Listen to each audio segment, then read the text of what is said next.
Last के videos में हम लोगों ने फॉरवर्ड लिस्ट देखा था।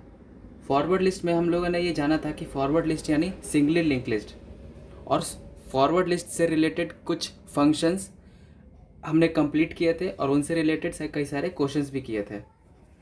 इस वीडियो में हम लोग लिस्ट के बारे में जानेंगे और इसके कंटिन्यूएशन में लिस्ट से रिलेटेड कई सारे फंक्शन को देखेंगे। लिस्ट यानी W link list, forward list यानी सिंगली लिंक लिस्ट जिसमें इंसर्शन और डिलीशन केवल एक एंड से ही पॉसिबल होता है। डब्ल्यू लिंक लिस्ट जैसा सभी जानते हैं कि इंसर्शन और डिलीशन दोनों तरफ से ही, दोनों ही एंड से पॉसिबल होता है।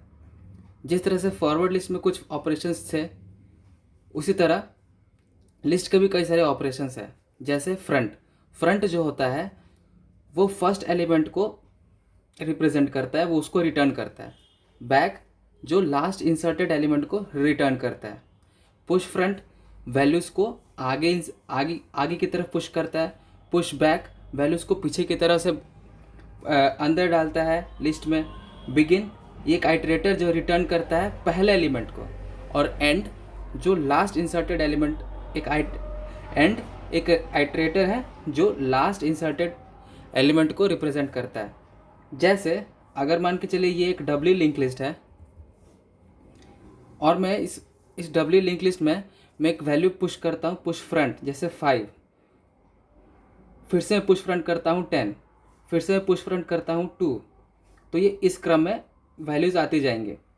और फिर मैं अगर पुश बैक करता हूँ जैसे 12, 15, 20, तो ये पीछे की तरफ पुश बैक होते जाएगी इस डब्ल्यू लिंक लिस्ट में। अब जो ये फ्रंट है ये 2 को रिप्रेजेंट करेगा। अगर मैं डब्ल्यू लिंक लिस्ट में फ्रंट ऑपरेशन को कॉल करूँ तो मुझे 2 मिलेगा, और अगर मैं बैक को कॉल करूँ तो 20 मिलेगा। ये बिगिन जो है वो फर्स्ट आइटरेटर वो इस पोजीशन को पॉइंट करता है, और एंड इस 20 जो जिस आइटरेटर पोजीशन पर है वो उसे पॉइंट करता है। इसी तरह कुछ और फंक्शंस हैं जैसे पॉप फ्रंट जो पहले वैल्यूज़ को डिलीट कर देता है, हटा देता है। पॉप बैक जो लास्ट वैल्यू को डिलीट कर देता है, हटा देता है। एम्प्टी ये बुलियन वैल्यूज़ रिटर्न करता है, और ये चेक करने के लिए यूज़ होता है कि डब्ल्यू लिंक लिस्ट की साइज़ 0 है या नहीं।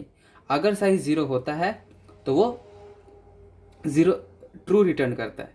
इरेज ये किसी भी एक पर्टिकुलर एलिमेंट को डिलीट करने के लिए या नंबर ऑफ एलिमेंट्स को डिलीट करने के लिए अपनी सहूलियत के हिसाब से depending upon question erase function use होता है। और क्लियर पूरे के पूरे डब्ल्यू लिंक लिस्ट की साइज़ को ही 0 करने के लिए यूज़ होता है। जैसे लास्ट एग्जांपल में अगर मैं पॉप फ्रंट करता हूँ तो ये 2 हट जाएगा। अगर मैं पॉप बैक करता हूँ तो ये 20 हट जाएगा। अब केवल डब्ल्यू लिंक लिस्ट में यानी लिस्ट में 10, 5, 12 और 15 ही है। तो फ्रंट जो है 10 को रिप्रेजेंट करेगा, बैक जो है 15 को रिप्रेजेंट करेगा, बिगिन इस 10th पोजीशन को पॉइंट करता रहेगा, और एंड जो है वो इस 5 को पॉइंट करता रहेगा।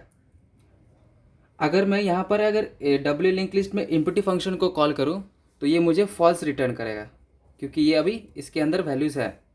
इरेज फंक्शन जो है ये मेरे मन चाहे वैल्यूज़ को डिलीट करेगा। अगर मैं चाहूँ कि डब्ल्यू लिंक लिस्ट इरेज 5 तो ये पर्टिकुलरली 5 को ही हटा देगा, और क्लियर पूरी की पूरी डब्ल्यू लिंक लिस्ट को ही इम्प्टी कर देगा और इसका साइज़ 0 हो जाएगा।